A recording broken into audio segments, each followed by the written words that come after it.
I'm going to talk about the Virtuous Technologists. Now, I've been writing software and getting paid for it for more than 35 years. I'm not that old. I was paid when I was very, very young. So I used to do games stuff in the 80s, so well before most of you were born. So that's how old I am. But I've worked through lots of different industries, lots of technologies. If you've got a mobile phone, this is my software probably running in your phone. I used to be J.K. Rowling's chief technology officer, so that you can get me lots of questions. So I've done all sorts of crazy stuff. And through doing all this, my mother has been hugely disappointed because I was supposed to be a Jesuit priest. And she's very disappointed I'm not punk. She likes Frank, but she's very disappointed. But I've always had this thing about ethics and how we behave and how we do stuff. This particular slab of rock is showing a woman from 100 years BCE using a laptop, as you can see, hopefully. And you can tell it's a Mac laptop because it's got two of those little things in the side that nobody ever has the dongle for, but it's not really. But we're going to talk about ethics. We're going to talk. I'm going to give you a structure here. So why do technologists struggle with ethics? There's all these questions. We hear it quite a lot at the moment about AI. Is there something fundamentally broken, amoral and immoral, about being a technologist? That's a question that's been around with us for a long time. And is there something particularly difficult about technology that means it's hard to have morals? Is it just too young? Which is one of my favourite things, given how old I am. Is technology too young? Are we just too early? And we're still in our teenage phase. It's okay. Or are we just lacking ethical thinking? Should we just abandon hope?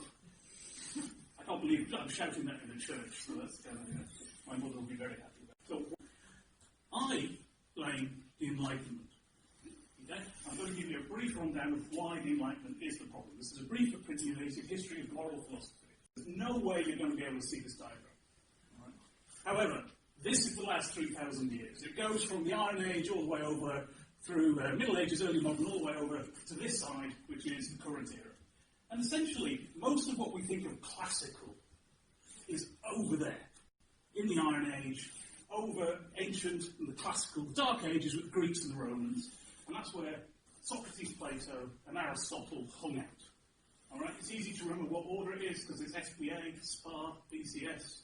You'll always remember it now. Socrates, Plato, Aristotle. And that's what we generally think about as when philosophy, moral philosophy particularly started. Basically because they had enough time to ask stupid questions. Right. So that's what the point where we suddenly had nation states and they had time to ask some of this stuff. Now, what happened was for 2,000 years, everything went along fine. God was in his heaven, the church had its power in Europe. The Middle Ages happened, and then we hit this thing called the Renaissance. The Renaissance kicked in because, essentially, the mercantile class has got a bit of money and kind of went, I don't like these kings pushing me around, really. They started thinking and asking questions and pushing and asking about where does this stuff come from. Now, what happened was that led to the Reformation, which is that dot at the bottom. And the Reformation was essentially this challenging scholasticism. Why should we trust the authority of somebody else telling us how we should be? And there was a big question in there, and that challenged the fundamentals of Christianity. But that grey blob is the scientific revolution, which happened around the same time. The scientific revolution was, of course, empirical testing. Instead of taking some of the stuff that, frankly, Aristotle just made up on the spot about how biology works, because he was like, maybe it works this way. And for 2,000 years, people took it as science. A thing kicked in and we started saying, well, let's ask questions. Let's do some empiricism here. Let's start asking and testing and not all that Galileo stuff going on. And the church was not happy about it. Because what was happening at the same time was printing. And that red line is the number of books that were printed during this period. The vertical lines you can't see are actually other techniques, like the movable type system, pamphlets, newsletters, post came in. So post came in because you could actually send letters to somebody who wasn't a king. Before that, you had to be royalty to deliver letters to each other. So what happened was, a bit like the internet, there was this information explosion. That suddenly ideas could start to be shared because this dodgy little bit of technology was invented up in Gothenburg. And that started driving a lot of these ideas. So what then happened was the Enlightenment. Now, I have a real problem with the Enlightenment. Okay, firstly, the Enlightenment is the only age named by the people during that age. They called it the Enlightenment. How arrogant is that? At least the Renaissance was back. Everything else was named backwards. Well, no, we're the Enlightened one. These are all the guys that you've probably heard of. And notice it is all guys. So, Hobbes, Descartes, Pascal, Locke, Hume, Diderot, Bentham, all these kind of Kant, all these kind of guys, all the philosophers you would think of in this room, as you're mainly Westerners in this room, all were in this period of time. That very narrow period. And they're all talking to each other and throwing these ideas around. But the key thing these guys did was they said, we reject the idea of scholasticism and ideas coming from other people. What we're going to do is say, no, there's a rational basis. There's a rational basis for morality and thinking about how we are and what we do. And so you had ideas, so you had all sorts of ideas cropping up in here. So there was a justification for moral belief. Remember previously, the justification for moral belief was God. Talking about the Western European generally society here. I'll get onto some of the rest of the world in a minute. So there was a whole thing in here, and it was about passion and desire. Desire, and then reason. So you've got Kant with his pure reason. Is there a rule that can be universally applied? Should you treat other people as a means to end, or should you treat them as people in their own right? And then you've got onto people like Bentham and Mill, who sort of said utilitarianism and consequentialism. Best happiness for everybody. That's a great way of doing it. And in fact, Bentham even wrote an equation for it. And I mean literally an equation for this stuff. It's very funny to read. And you go all the way down. And then right down the bottom here, you've got my friend Nietzsche. And Nietzsche was the man who put the nail in the coffin, not just of God, but also of Enlightenment thinking. Crazy stuff led to the Age of Revolutions. The French Revolution, the American Revolution, the Industrial Revolution. Because what was ripped away was this belief in authoritarianism. We wish it was authoritarianism. Authority of scholasticism, that the authority of somebody else telling you, so you could start making demands. And the idea of the individual and the subject and the citizen started kicking in. And so it was like, basically, the Age of Revolutions was, what the fuck are we doing? Let's do something different. All right? We all wish again for the Age of Revolutions, let's be fair. And then through that was then the machine age, and now we're in the information age. And so this is all kind of through the Renaissance, through the Reformation, through the Enlightenment thinking. This Age of Revolution, the way of thinking, the way of being came about. And basically, Enlightenment. We as technologists who do engineering, physical engineering, or we do programming, we're using mathematics, all the STEM stuff basically came from that period of the Enlightenment, and that's structuring. Now, there was some stuff that came from earlier, but it was all reinterpreted and restructured.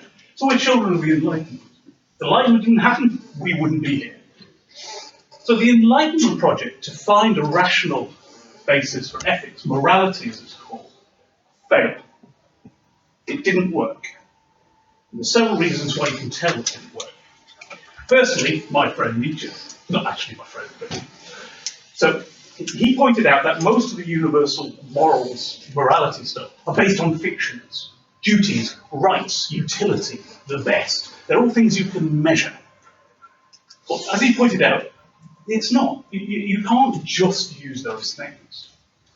Morality required another non-rational mechanism. Remember, they were trying to say there's a rational basis to this. But you can't. You need something else. And they all talked about this. There was always the get-out clause. Like when people do the requirements, oh, it needs to work this way. And then somebody always says, oh, except on a Friday when we're running a backup. There was always the get-out clause. And all of these guys had the duality get-out clause. It's all rational, apart from this bit we can't explain. And that was Nietzsche's basic point. And in The Gay Science, page 266, there are 5 paragraphs which explain this perfectly. Forget everything else he wrote, just read those pages. Well, what happened was moral philosophy used to be what the cool kids did. Moral philosophy was kind of the equivalent of sort of modern psychology, that cool stuff that people do and being all very hip and out there. And that's what moral philosophy was during that period when they were all sending letters and being fabulous with each other. And what happened at the end of the Enlightenment it went from being a cool thing to an academic subject. That shift that happened where it went from being an active part of social life to being a thing you studied separately as an academic subject is actually what happened in this. And Alistair McIntyre has a book, After Virtue, which shows this very clearly. And so it was a failure of philosophy to provide what religion could no longer furnish. That's what they went after. They said, we can have a rational basis for morality as being a human. We don't need God and the church. But they failed to provide that, which actually is one of the reasons that fueled the age of revolutions. So part of the problem I think we have as technologists is we embrace the Enlightenment. We are children of the Enlightenment, but we actually embrace too much of it. We just take the ethics bit, because it's all Enlightenment thinking, those guys are cool, they were doing like this early internet stuff with print. You all know what print is, yeah? I know some of you are a bit younger. Yes, okay, at least half the people know what print is. But this is why we struggle. I think this is why we struggle, because we're embracing all of that stuff. Right? So that's my sort of polemical rant, or part of my polemical rant. Do a brief guide to virtue ethics. All right. So if you hear subject ethics, and it's quite a lot of people talking about it. If you watch The Good Place on Netflix, yeah, it's a great guide. Chidi is my hero. So there's basically deontological, which is rule-based stuff, which is Kant and people like that, be nice to each other, universal laws. Then you've got consequentialism, which is utilitarianism, do the best for everybody, figure that stuff out. And then the third form is virtue ethics. Now the interesting thing about virtue ethics, if we go back to this, is that virtue ethics has been around for quite a while. Virtue ethics was right back over when our Greek mates were doing it in Asia with Confucius in China, and Buddha and the Vedas in India, the subcontinent, and all through there. And in fact, through most traditions, there is virtue ethics was persisting up before this point. And in fact, in the rest of the world, Enlightenment thinking sort of hasn't really had an impact in the ethical way of thinking. They still structure the stuff around the virtue ethic approach. So, for example, I cannot pronounce, I apologise, I'm terrible at Arabic. Misakaiwa and Ibn Rushdi in the Islamic faith, Maimonides in the Jewish faith, Aquinas and Bacon in Christianity. So all this stuff, and they're all very much a virtue ethic approach. And then you had the Enlightenment, let's call that a blip. And then 1950, and she did this excoriating attack on the law-based approach that the Enlightenment had brought. And then consequently, in recent years, Williams attacked morality and ethics, and McIntyre produced a new modern context for virtue ethics. So what's happened is we had this big lump in the middle of this rational, let's be rational about this stuff. But thankfully, in more recent times, there's been a move back to looking at virtue ethics. So it's not a new idea. A lot of the ethical thinking you potentially come across. So what is a virtue? Well, virtues are qualities or habits a person possesses that result in them behaving ethically and living well. That sounds like a get-out clause, doesn't it? You have virtue if you're virtuous. Well, we are developers and technologists, so we're all comfortable with reflective statements, aren't we? But there is this idea of how to live well. And that was Aristotle's eudaimonia. How do I live well? How do I flourish? How, content, live well? And it's based on the idea of the narrative purpose of human life. What am I doing? How do I just live well? How do I live well with myself, comfortably? How am I happy with it? This is not excellence. That's what the Greeks would call technique. So it's like craftsmanship or sort of winning points or being overly an excellent person. This is actually about how I live well, and that's eudaimonia. A virtuous person is one who acts in a virtuous way as a result of rationally thinking and developing habits. You're not magically or luckily a virtuous person. You actually have to develop, think, and reflect upon these things. And so you develop virtues, but what you're not trying to do is discover rules. This is not a way of falling back into that rational thought process of saying, well, if I'm virtuous, that means when I see a child in the river, I have to pull it out. Always pull a child out of the river. Well, one of the things about virtues is it says it's very particular, it's very circumstantial. You can't put a rule in place for that. There are times when you would not pull the child out of the room. There's times when lying is the right thing to do. So this is the thing about virtues, it's particular, and it's about how you work and develop those habits. And we'll be getting to that. So this is going to be a working session where you're going to have to do stuff, by the way. I should have warned you about that before I've invested 15 minutes of your time listening to me rant. Now you're bought in. I will be illustrating later all the things that Teresa said not to do in facilitation later, by the way. So the thing about virtues is they're person-focused, not action-focused. The morality way of thinking about it is very much about the truth, the right, action. This is about people and person-focused. What's the way? How do I want to be? It's about character and intention. It's not about the rules. What ought I to do? If I was the person I wish I was, how ought I to act? So this is a projection, interestingly, of how you want to be and how to be your next best, unattained, yet attainable self. So this is that's Emerson. And that's a very good way of thinking about virtue ethics. It's about trying to figure out how you want to be a better person. And the right action is the one the virtuous person would do in the circumstance. And again, that's one of those weird reflective things. It's like, what would you want to be? If you want to be a generous person, how would the generous person act in the circumstance? And then act that way. And because it is very particular and circumstantial, you have to think of it. It's not a very simple rule. There's a beggar on the street, you give him money, it's never that simple. Trolley problem? Well, absolute bollocks. Because those kind of circumstances are particular. And there's so much context, and it's all about the people in the circumstance. And that's kind of the point. So what is a virtue? Well, Aristotle said it's the behave in the right manner, and it's a mean between vices. And this is a very nice idea. And we'll be coming back to this, because we'll be talking and doing some of this. So, for example, courage is a virtue, because it's between rashness and cowardice. Running in too quickly, or not doing anything at all. Courage is somewhere between that. And when he said the average, the mean, he didn't mean bang in the middle. He means circumstantially a balance between those in that given case. Temperance is between gluttony and abstinence, eating too much or eating too little. Respectfulness is between insolence and shyness. Saying too much, being the dodgy person in the room who's making noise, or not saying anything. So friendliness between fawning and being antagonistic. So you get the idea that he was sort of saying there's vices, but somewhere in the balance between these things is actually a virtue. That's a very interesting idea when you think about it. That means that potentially you could look at certain vices that exist and consider what the virtues are between them.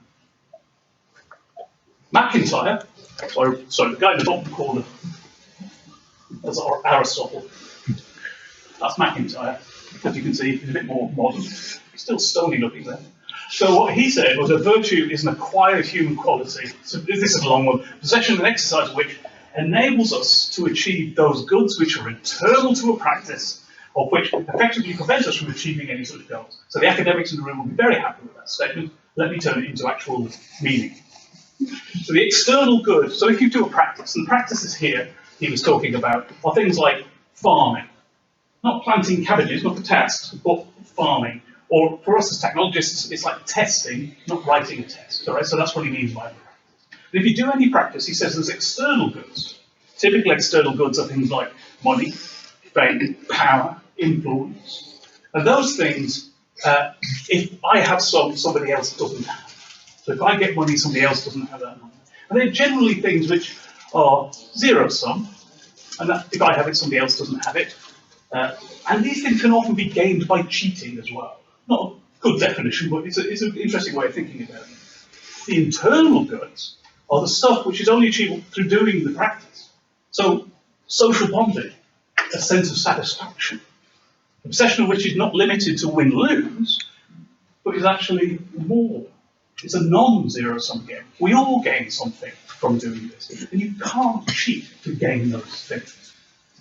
And what he's saying is a virtue is those qualities that help you get those internal goods. So, for example, friendliness is a virtue if you want to get social bonding to work. Yeah?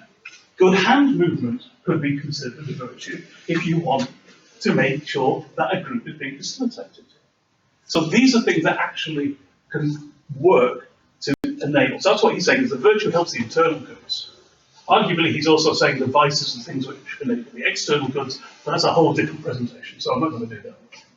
So this is kind of the two ideas of virtue, which are quite active. And another important thing to know about virtues is they vary through history, by society, and in degree, and in role in that society. So one of the important things in virtue ethics is that you consider that you as a person in a society, and it requires a society for virtue ethics to exist. Whereas Enlightenment thinking doesn't. You can be super moral by yourself with Enlightenment thinking.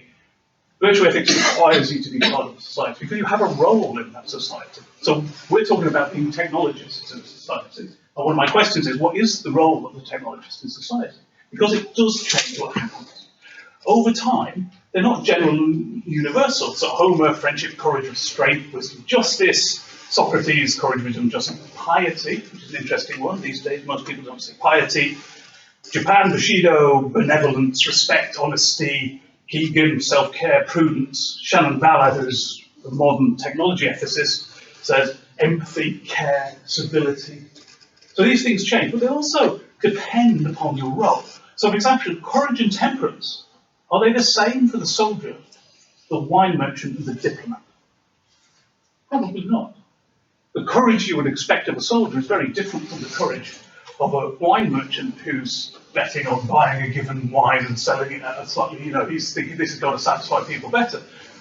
But those meanings are different dependent on your role. So the whole point is, you can't just say courage. You have to be contextually role-based, think about the time and place, and the role of the person doing it. There's criticism of virtue ethics, fair enough, because they provide no guidance on how to deal with moral dilemmas. Absolutely. Not an academic subject. A virtuous person knows how to act in the circumstances, and they develop those virtues, but not by saying, in this case, in that case, in these rules, in this. You develop the senses of it. So it does not provide you any guidance on moral dilemmas. Absolutely. But it will give you the ability, when you're in a moral dilemma, to make a decision and act. There's no general set of correct virtues. Yeah. As I said, relative, contextual, historically in practice, and need to be developed by the people involved. So you have to do it by participating in the society, in that role, with other people. Importantly there, it's with the society, not just with other people in your role. You have to do it with everybody else. One of the things I get very aerated about, as you can tell I get aerated about a lot of things, is when people talk about tech ethics. There's no such thing as tech ethics. There cannot be. Ethics is a societal, contextual thing. We provide technology, we put it out there, people use it, we have effects through society. We can have ethics, and there are ethical roles, there's a role for the technologists, and we have to think about our impacts. But tech ethics is not an island separate from social ethics. So I think we have to be very careful about that kind of conversation. And AI ethics has a very similar kind of thing where it's isolated. It can be isolated. Thankfully, there's a lot of people who don't do that and are discussing it openly, but it can be quite a closed mind. So you do have to think about the extended context. Self-centered and doesn't consider the consequences on the road. This is fundamentally a misunderstanding of virtue ethics because, as I said, it requires a societal context and for the person to have a role. You can't have a role if there are other people where somebody else can have another role. And rationality, reflection, and consideration, when you're thinking about virtues and how you might want to be your next best self, you can still use some of these ideas of consequentialism and universality of outlooks. There's nothing saying that these aren't valid or interesting models, but they're not something you should essentially live by. They're considerations. It's affected by a lot of environmental factors in person's upbringing. Yep. Develop virtues and vices due to circumstances, absolutely true, of course. You have your privileges, you have your detriments. But virtues are developed through reflection, experience, and practice, and purposefully acquired. They're not something you're born with. They're not something you're taught. They are something we actively learn. Right. Why am I suggesting this? Well, technology products are in constant flux, and they change at a rate that outstrips the ability of regulation or a legal body to keep up. Specific rules or codes, we all know this is nonsense. We know we can't write that set of rules. If you write any set of rules which tries to do that, it'll be out of date by the time, well, we don't print it anymore. So, it's published on the web, I don't know. So a rule-based approach is going to be either very broad and meaningless, or it's just going to be too specific and too meaningless in time. So you need a sort of a different way of approaching it. Much of the technologist work is actually done in private or in secret. You sit at home and write code by yourself, you're inside a company and you do your little project and you talk about stuff, and you only release it out to the world when you're done. Now, I think this is a rule that needs to be changed and broken, and I'm actively trying to change that because I think we should be open about what we're doing and publish publicly what we're trying to do. Forget NDAs. In fact, fuck NDAs. So I think this is a problem. But the fact is, this is what we do. And that means there's no oversight.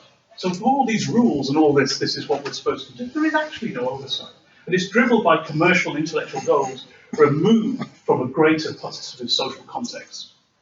And there's huge moral hazard in here about treating people as a means to an end. Oh, if we do this, lots of people will sign up, they'll use our app, we'll make money. That's using people as a means to an end if you're not considering the impact of their life. If we're doing it based on this is a good idea, and we're not considering the impact on the non-user of a system, we potentially are having much more impacts and detriments, and we're not really thinking wholly of the moral circumstance. The really scary one is, of course, that we shape societies through our technology. And this isn't just about digital technologies. Of course, any technology, the printing press itself, changed technologies, society. It alters economics, workforces, communications. And essentially, we create new ethical and social contexts. Particularly, we enable new vices. By having new vices, there are new options for virtues. So I remember the days when if you walk down the street talking to yourself, you're considered mad. If you walk down the street not talking to yourself, you're not considered mad. If you're watching this thing on your thing and you're constantly taking it out and looking at it, is that a vice? Is that a virtue? There's probably a vice in certain circumstances. But we are enabling that by producing these pieces of technology and putting them into people's hands. And most of the time we do this arbitrarily. Oh, sorry, but I'll use your example. Let's put a web page up, see what people think. Let's just throw it out there. The market is king, is it not? So just let people do that. It's just like, wait, there's a huge moral peril in this, not just for us, but for society in an extended sense. So we need mechanisms which are going to help us work through those. And the rule-based consequentialists are moral fictions about other people, are best at universal values, and we use it in a forecasting way. We try and forecast what this means. And we're shit at forecasting, let's be honest. So we shouldn't be doing this anyway. But the other problem is consequentialist models, and we fall into the empathy trap. The empathy trap is where we project our empathy about what other people want, especially if they're like us, but not if they're not like us. And you get into consequentialism and rule-based, you end up with this optimization effect, where we start optimizing, we put it out there, oh, that's good, let's optimize it this way, this way, and this way.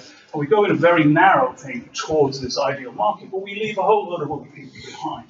Most of those people are left behind because we're using consequentialist thinking about optimization. And if they're like us, or we are like them, it's far easier for us to implement. So there's a big trap in that. And consequentialist thinking encourages that. So all of this removes the personal responsibility from the technologies and dehumanizes the practice of decision. So we're taking the humans out. Remember, it was about a rational basis for morality. That kind of thinking was purposely trying to remove the thing that makes us human. And that was that little bit of irrationality, the passion, the care, compassion. And this leads to the morally neutral stances. Now I go and give talks like this. I give better talks than this as well. Available for weddings, funerals, bar mitzvahs. And often I hear this just following orders. Who is responsible for the social moral impact of a piece of technology? Now Stack Overflow did a survey of this, and 38% of technologists, when asked the question, who is responsible, so it's 56% when asked who is responsible for the moral impact of a piece of software, said the management. Right. More than half thought they had no moral responsibility. The more worrying question, I have to get this right, is if you're asked to do something which was clearly immoral or unethical, would you do it? And that was 38% of them said, it depends. It depends. Morally neutral stances. We need to do something about this. That's why I'm up here lambasting you about it. So, sorry. And then we have the do you want to be the person who question. So, do you want to be the person who was the guy from Volkswagen who fixed the thing? Do you want to be the person? We never ask that question. That's the simplest moral and ethical question in technology. Do you want to be found out? It's a terrible question, but it's a simple question. Ethics is not about choosing the right action. Virtue ethics says it's about who we want to be. Do you want to be that person? Do you want to be the person who agreed to build the algorithm to split families up on the plane because then they have to pay more money to get seats? Do you want to be that guy? That's the fundamental virtue ethics question. Is it who we are and who we want to be, or is it about doing the right action? Oh, I did it because I was asked to, and the rules are like this, and I have a responsibility to the business. That's morally neutral. So virtue ethics will enable us to behave ethically in a rapidly changing world. So that's partly my point, is if we are in this world where we're creating technology, we're impacting people, we're changing the vices and creating new virtues, and the rule base and law and regulation can't keep up with this, we need to figure out how to behave ethically in the circumstance. Part of my concern is what will happen if we do not do this, and we're already seeing this, and next year we will get legislation in this country which is trying to limit and define what we as digital technologists can and cannot do by politicians who are willing to listen to a robot in an educational session, select committee, and laugh about it. It's very scary where some of this sort of legislation is going. If we don't do something about becoming more ethical, we are going to be legislated by people who do believe in rules. So I'm concerned about some of that stuff. And so it will help us in an ethically changing world, which we are responsible for making, but is not in our control. We cannot control this. If we're doing this, whatever you do, if you put pieces of tools into the world, there is a consequence. But we can do something about thinking about it. And I think we have to structure our way. And I don't think the rule, morality, Enlightenment way of thinking works. I trust more the virtue ethics ideas which have been around for 3,000 years and seem to have worked for most of the population of the world for about 3,000 years. How do technologists become virtuous? So that's kind of the end of my ranting, by the way. That was my polemic. Thank you for the therapy session. There was a few laughs in there. Any thoughts or questions on that before we get into the more constructive and interactive thing? See where I'm going? Does it hang together? Yeah. Bit of an intellectual argument, yes. Yeah. So what's your name? I hate doing this thing. My name is Munaswara. I couldn't see from. Yeah, I wonder about the regulation now. Will it just be controlling only the field of education? There's laws coming out next year which is to do with the regulation of digital services. And there's about responsibility. I can't remember what the bill's called. I should remember it. I keep writing about it. So it's coming out, and it's currently in first reading, I think, in Parliament or a select committee. But it's about putting more regulation into the responsibilities of the technology company, not so much the technologists. But I see it as a first step, and the next step is obvious, where the technology companies will then transfer their responsibility to the technologists. So, I'm a dystopian warrior, so, I'm concerned with the direction it's going. But I think it's a reaction to what we're doing. I mean, if you look at the reaction we're getting, if you look at Facebook and the use of the data and the negative effects on the reaction people having to that, let's take the media stories and the hype out of it, but let's just look at the reaction to that. If you look at like Airbnb in Dublin, where there's a huge pushback because the number of rental properties available to low-income families has dropped hugely because everyone's converting them to Airbnb. So you're getting this disparity and economic disparity. So there's a lot of consequences of the stuff we're doing, which is then moving and pushing the politicians to say, well, hold on, this technology stuff is actually having a social impact. We have to start regulating it. And my fear is they'll start regulating it in the wrong way by trying to put rules around it. You know, GDPR is surprisingly enlightened in its approach. It tries to be lightweight, but if you look at some of the previous data protection stuff, you know, and stuff like you're saying on disaster recovery and audit trails and how you have to do things, they're often designed from a very particular viewpoint in the world. And this stuff is moving so fast and we're changing stuff. I just think just trying to build a regulation, I wouldn't even want to try and, you know, we sort of know what we're doing, and I wouldn't want us to build regulations around this. But I think if we could show that we act ethically, and we're thinking about these things and making the world a better place, rather than the detrimental side of it, I think we will get more leeway. Legislation will still come. Can I? Oh, go for it. Do you think about the how one should treat the consequences of behaving unethically, as well as trying to develop people's ethical approach? I don't. Can you expand? Give me an example. I don't quite understand. So if something has been done which is deemed to be unethical, or unethical, let's go with that. Should be said.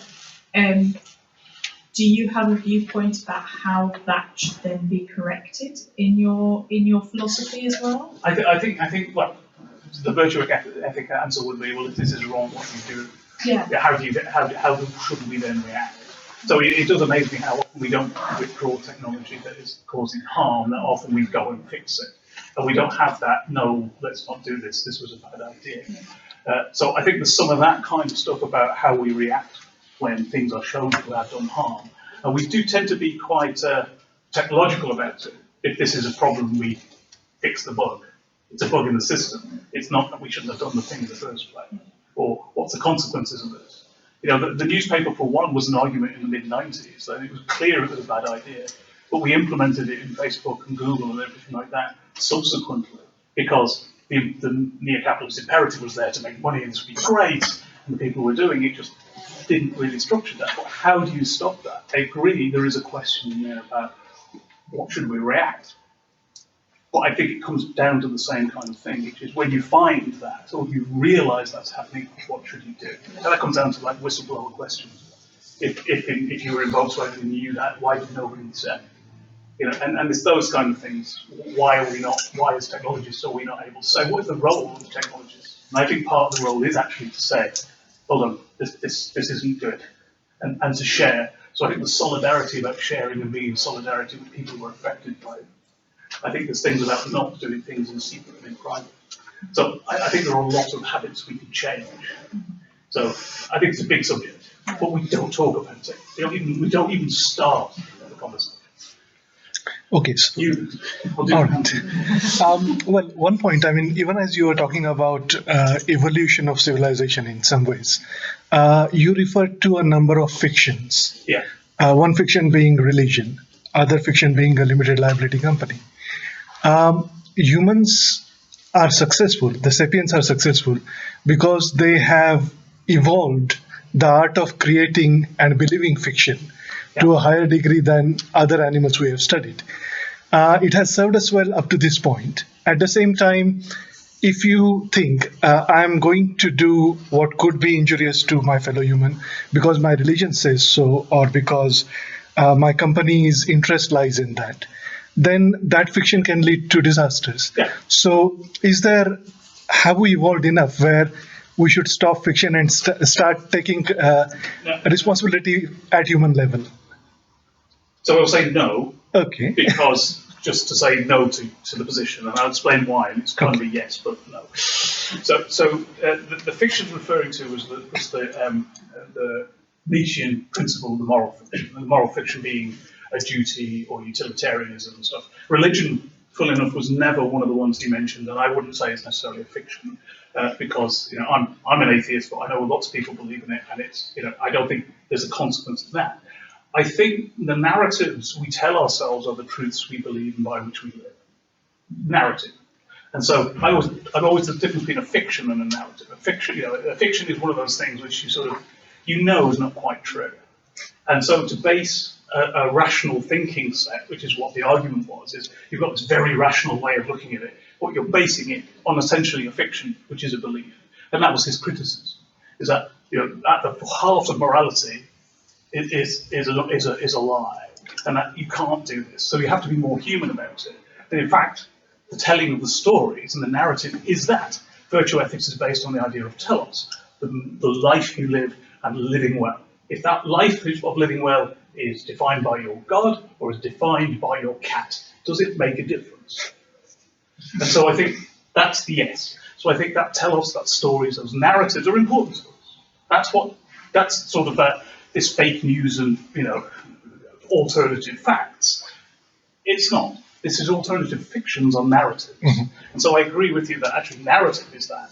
But the fiction idea was that it was used as a slur in order to say, you're trying to be all logical about this, but let's be fair, it's not really there. Should we change the legal system? Yes. No. So you talk about the regulation question. That's a tricky one. I don't think so. I think if you were to look at it from it's not a problem I want to solve now. I think we can solve this one before we can solve that one. But I think having the basis of society, the basis of politics, is that we share things and there are definitions and limits. There are bad laws, and hence I'm concerned about regulation. And I think that's what we need to be careful about, is bad law. But I think we have, especially in the digital area, we have a lot of bad law we have to be careful about. But I don't think we should get rid of the system of law and the mechanisms. I actually think, to be fair, I think British law is very, very good. I live in Scotland, I think Scottish law is even better. But I think that structure, I think we rely heavily upon it. And thank God for the Supreme Court. Otherwise we'd be really in trouble. But I think the mechanisms at the moment are okay. We could have a longer discussion about what I worry about with some of the lords and the government. But I wouldn't say that's it. I don't have a problem with the legal system. I think I worry about the bad law that will be put in that legal system. Fair answer? Yeah, that's fine. There's a much longer conversation about it. Anything else? Oh, I'm not going to get to the fun bit of this, right? It's all right, answering questions. As you say, go with the room, Teresa. Go with the room. There we go. So I was just thinking about like Uber and recent, like a few years they had all this thing. From their viewpoint, they were being ethical in what they were doing, but obviously a lot of the employees didn't think they were being ethical. So do you think if you're taking this approach, you need a frame of reference in some way? Because if you just leave it to individuals, you just end up with different opinions. Yes, but no. So keep doing this. Yes, and then the other. So yes, in the sense that it's interesting how many corporations say we're being ethical, but don't have a conversation with the people who work with them, let alone the people they're actually delivering services and goods to, and actually have the large social context. Hence if you're developing this stuff in private, how are you being ethical? How can I see that you're actually building a prejudice into your system because you're a bunch of middle-aged white guys? There's that kind of thing, which is, you can say you're being ethical, but how do you show you're being ethical? Now, will there be differences in ethical standards? Will there be different opinions about that stuff? Yes, and that's the point, is to have that conversation in social context. But if you're trying to live well in your role, those roles go to other people in society. So the people who are running Uber, who are creating it and doing that stuff, have a role to create that organisation, fund it, do that stuff. But the technologists who work for them equally have to develop the algorithms which might do grey booking and stop journalists using it because they were told to do it. And you kind of go, well, how's that being ethical? Now, it's a big challenge how you do that all the way down through a large enterprise. But if you're doing things in private secret, not being clear about what you're doing, and not discussing ethics, I think it's a big challenge. I think that's partly the problem. I don't know how to solve it. I think we should have cracked it. Didn't really answer that question. Yeah. So there's one at the back, and then we'll come to you. I'm not quite sure if this is a question or a point, but sort of to answer your question of how the technologists become virtuous, something that I'm pondering on, something that drives me mad is when people think they've done right because they followed the rules, but they've not thought about what they're actually trying to do. So could the first step be, how do we get technologists to become conscious? Yes. And start to... Hello. Absolutely. Yeah. So so there's definitely some of that kind of. So this is why the next bit's going to be hard, and this will illustrate why. I'm absolutely with you. I absolutely agree. And your thing about following rules, and it's also because that whole thing about us being children of the Enlightenment and there's rules and you follow them and this is the way you do things. We like rules. We believe in rules. And every time anybody does business rules and they spend 3 years doing that, they realise business rules is a bad idea because it doesn't work that way. But we never learn. So yes, but there is sort of a consciousness and thinking, and that's why partly I'm sort of saying this. We have to think about it differently. It's not just another set of rules, because then you get the policies, procedures, and it's never going to work. My question was around if you actually produce something with a ethically, or you intend to use ethically, and then it's not, like things like social media and search engines and stuff like that, because you're getting a lot of focus now on like Google and YouTube and Facebook in terms of how their systems are being used. Yeah. So they may have actually not intended to be used that way, but that's how it's being used. And it's a case of, is that something that the end user should be responsible for, that they're not using it right, or is it the fact that the actual company should be thinking about how they actually allow it to be used? So I think it's kind of both. I think this is the point about ethics, is it's not tech ethics, it's not user ethics, it's social ethics, it's about how we do those things. And you often hear that phrase, now it's actually been said to me by somebody in the US Navy, guns don't kill people, people kill people. And there is this, that's unpacked actually an enlightenment rationality excuse. But there is a thing which is, it's I can't remember his name, he's a French guy, that doesn't help. But he said, that, it doesn't matter about the violin. When you create a violin, you create a violinist. When you create a gun, you create somebody who uses the gun. The thing by itself is not, it's not morally neutral, but it creates a person, it creates an opportunity to vice and virtue. And I think that we have to have that conversation. But interestingly, I think with digital technology, particularly, if it goes back to your point, which is we do have some ability to then retrograde or pull features or say, we'll stop doing that, or we won't do this. There's a conversation we should have sooner and be more open about some of this stuff. Because, frankly, I can't stand Mark Zuckerberg, and he had frat boy ethics. He actually said, the world will be a better place if there is no privacy. That was his position, and that's what Facebook, he thought that was a good idea. He ignored, previous 1,000 years where this has been discussed, the previous 100 years back to Victorian time when the idea of privacy actually occurred. And it was just this idea of just let's put it out there, what could possibly go wrong? And then how do you use it? I think the interesting thing with digital, we do have that ability to potentially change that. And for all Facebook saying we're not a publisher, yeah, we're a publisher. Let's hold them to the same standards we hold papers to and content editors to. So that's the conversation I think we have to have as the greater society. But I think us as technologists have to have that sooner before we do stuff. Maybe we shouldn't create some of this stuff. We should say no to it. I don't think we ever say no. It's difficult. I have no answers, but I think we have to have that conversation. And just because I have the mic, one final further evolution of what you just said, guns and users of guns. Yeah. We are now in an era where there are robots, which are both guns and users of guns. And of course, you could say the programmer did wrong, but once the programmer has done his bit, maybe inadvertently, what next?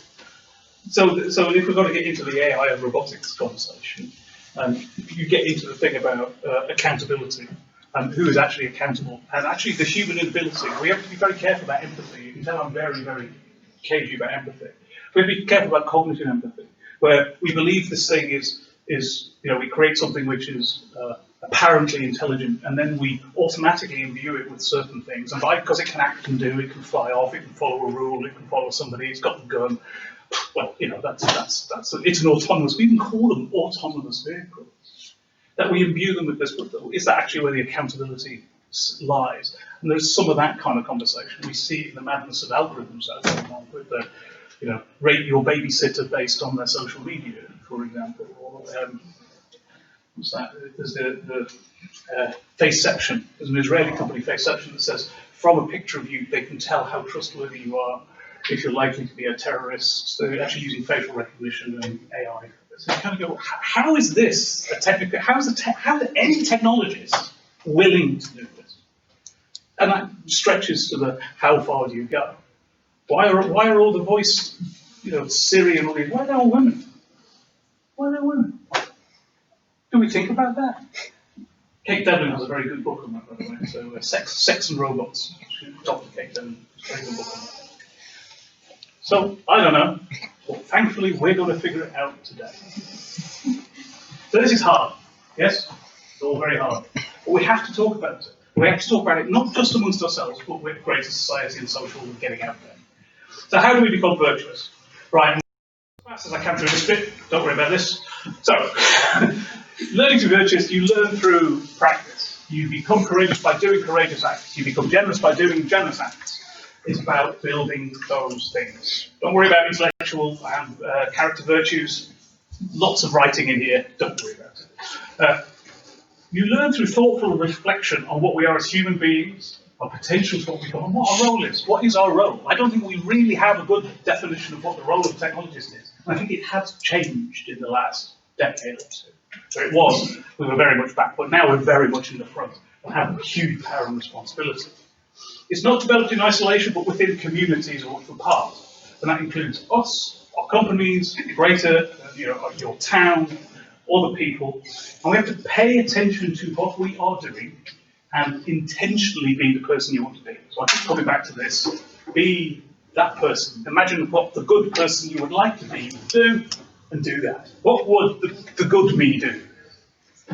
I try to avoid the good and bad because that's never easy. That's always a difficult one. But it's like, what's the right action comes from that? So learn to be virtuous by being virtuous. So let's do ethics. But that's a joke, by the way. You can't do ethics. That joke never worked. All right. So as a community of technologists, not in isolation. We'll start in isolation, but we'll talk about it. We're going to develop a list of virtues. Right? So we're going to sort of think about this. Trust me, this is hard. I've never seen technologists enjoy or do this or feel they've succeeded at it. Welcome to ethics. Welcome to ethics. I don't know what's before ethics 101. There must be something before. But this is this, because we're just not used to thinking and talking about it. So what we'll do is we'll use that Aristotelian and McIntyrean, that's not a word, ways of looking at it. So remember the Aristotle two vices, virtue between, and the McIntyre internal next. Right. I thought I was going to have more time, but we'll do this quickly. With no way we're going to get to the end of it, but it's all right. So we're going to think about the techniques that will help us develop these virtues. We're not going to get to that bit. That might be a conversation with coffee or in the pub afterwards. That's the interesting bit. I never get to it because we always have this other discussion before. Right. The Aristotle approach. So what are the vices of technologists? As a technologist, what are your vices? Now, it doesn't matter if you're a manager or a student or, it doesn't matter what you're doing. We're all technologists. We use technology every day to do so. So thinking about technologists, what are the vices? And if these are the vices, what are the virtues? Okay? So essentially, you'll end up with something like this, where you'll have vices and something in between. So you'll sort of say, well, one vice is having no tests, and the other vice is having excessive tests. And the virtue there is temperance. And like between, to be temperate, to know what the balance is.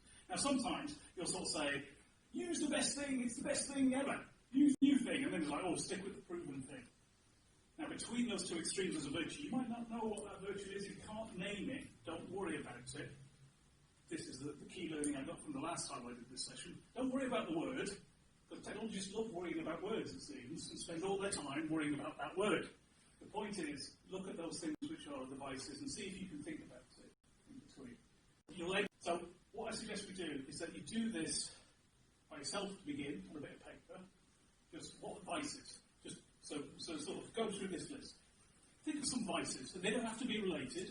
Just what are the vices that you think you, as a technologist, or you see other technologists do? It could be just following the rules and not thinking about it. That's a good one.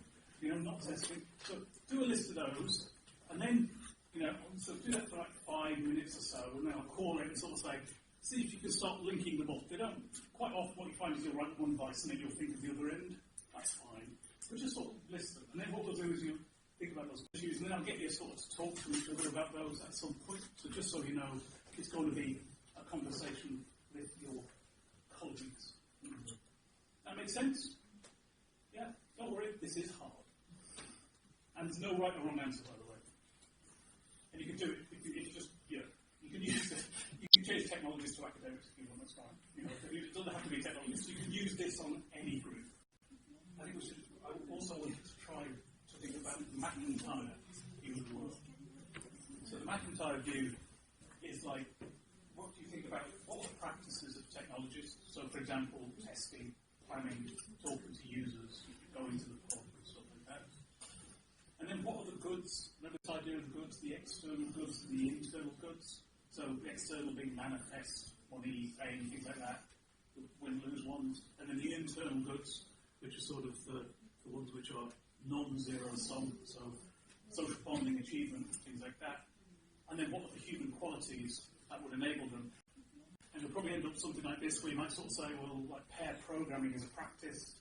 The internal goods, you get social bonding, and you get shared understanding. You get external goods like codes and tests. They're not really internal goods. But the virtues that help social bonding and shared understanding might be things like friendliness, attentiveness, expressiveness. Yeah? So that's another way of trying to find and tease out what virtues might be useful. So that's the second one. So there's the Aristotle one, vices in between. And then there's this one, which is practices lead to internal goods, and there are things that support that.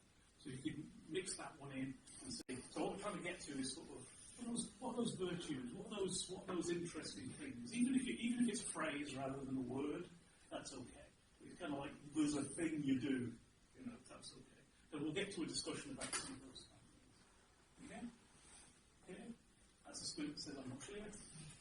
What I'm thinking about is whether the virtues, because in my head what I've just done is I've shifted them now to say a group of people working together. Yeah. What kinds of things should they do? There's sort of virtues got to put on there.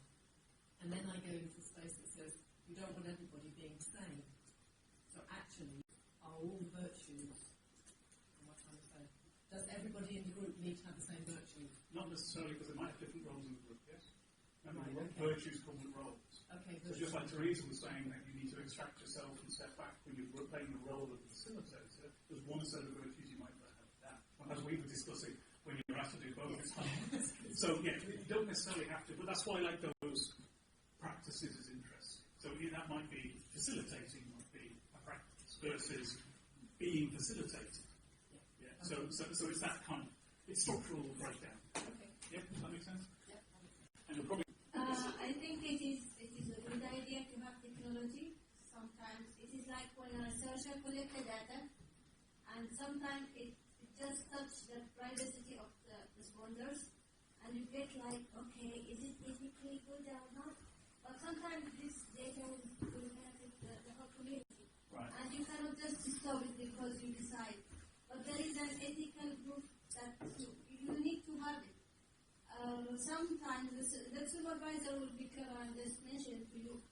For example, in my research, I cannot just mention the university name. I can just do the research.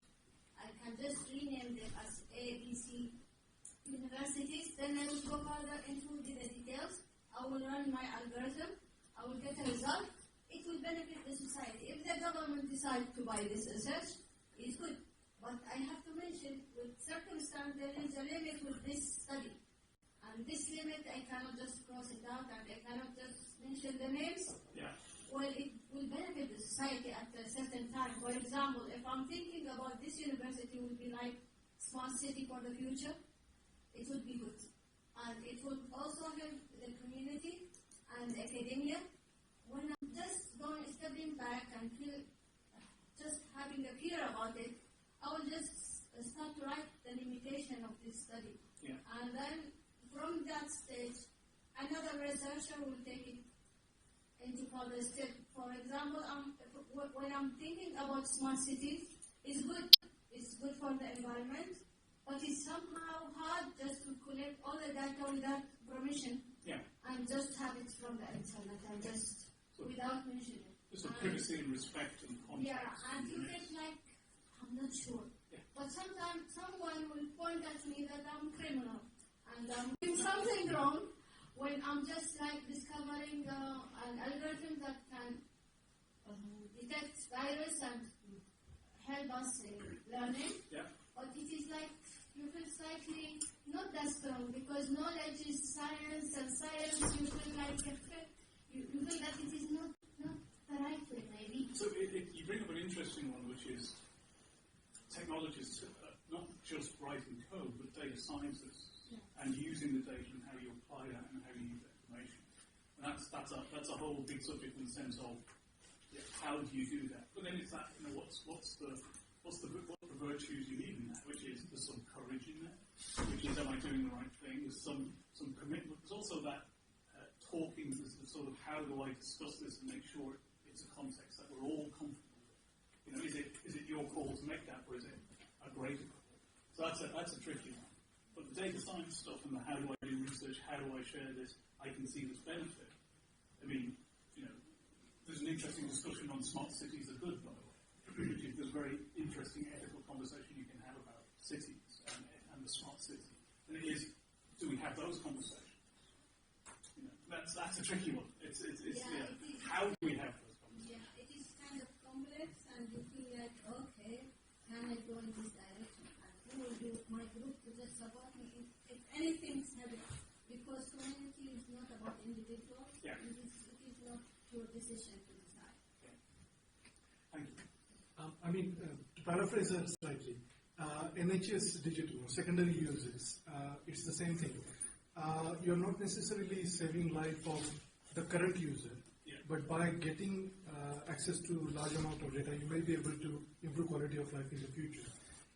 In which case, what should be the right mechanism of getting access to that data? Yeah. And we have gone in loops several times on that one. And that loop had a particular flaw in it because they didn't do engagement with the public on it. And they had to go around it again, I seem to remember. And that's that kind of thing. And research proposals, looking at that, because I know there's always that ethical research. There's a huge, should we do this research? Because actually, sometimes even just asking the question changes the basis. So actually asking the question can actually have ethical consequences. So it's a tricky. But research have boards for this kind of thing. But I think as technologists who are then being faced with some of these dilemmas, we don't have these mechanisms in place whatsoever. So how that will go to the next bit, how do we put those in place? But I'm going to get to that.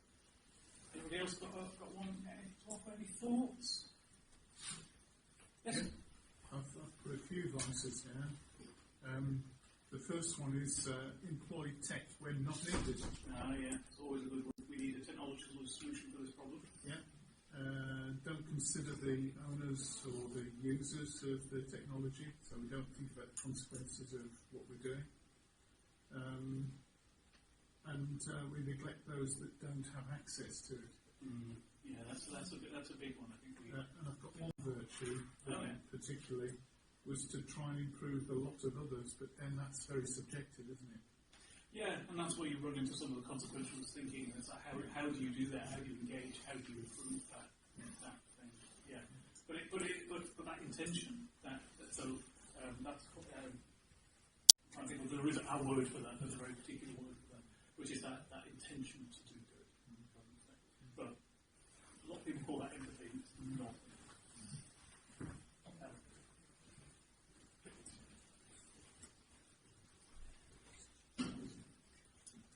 I'm actually going to ask a question which is prompted by what you just said, which is to do with, I think earlier on you mentioned about a bunch of white middle-aged guys doing certain things, and I think most of us in the room are probably British, so we come with a cultural set of values, virtues, whatever you want to call them, and I wondered whether you've got any thoughts about what happens when we're trying to do good for others who are actually not within our cultural community or society. It sort of doesn't matter. Any group of people are going to have a set of certain cultural biases, wherever they are, what they're upbringing. And that's my be careful of projected empathy. And what are the virtues and the practices where you can break that? Well, one, there is going and telling people and talking to those people, engaging with them and listening to them, telling them what their intention is, actively listening to them. So there's practices and approaches, but so even that, talking from a user experience design point of view, there's a lot of work going on in UX design at the moment about how the kinds of ways the way we talk about stuff in certain communities is just broken. It doesn't. So I just wondered how that. So one of my questions is often, should we be building this? Or should we be enabling the people we're trying to help to build it? Is our role different? Even that, yes, our role is different. I think even that is a complicated question. I wish it was easy. I wish it was easy, yes, but I agree. I think that's, prompting those kind of questions. So I was talking to somebody about doing a particular piece of technology for water supply somewhere in Southeast Asia. I can't remember where it was. And that was my question: is why are you doing this? Why aren't you going and helping them do that? Right? Surely they'll have better answers to this, or they've got context, they know that better.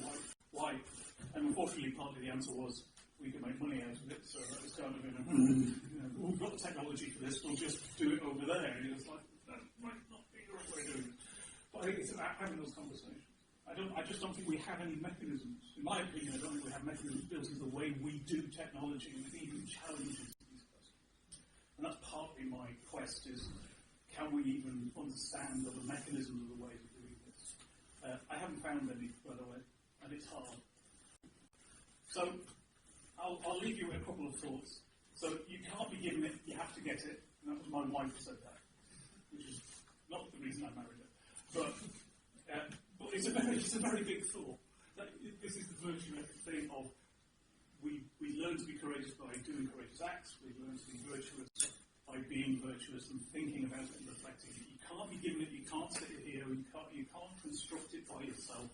You have to get it. And just anything which are those internal goods. Generally, this is the rule. Now, there's two ways of thinking about ethics. One is called the pursuit of truth, and one is the pursuit of the way. And you often hear the way talked about in things like Buddhism, Taoism, Confucianism, and that's what virtue ethics is. It's the way. A set of virtues, a set of practices you repeat with discipline, a set of stories and characters you build. So this is kind of what I think, in my opinion, is the approach we should be looking at. Is what is the way of being a technologist? What is our role? What are the stories we tell? What are the virtues we excel at in order to do that? I think it's never going to be a single set. It depends on your role in a given circumstance. It depends on all those things. But I think that one thing of be your next best, unattained, yet attainable self should be the goal. So thank you for your participation. Thank you for your questions. Thank you for listening to my therapy session. I'm always available. I'm John Technologist. I'm John S. Nolan on Twitter. I'm easy to get hold of. And I look forward to conversing with some of you in the future about this. Thank you very much.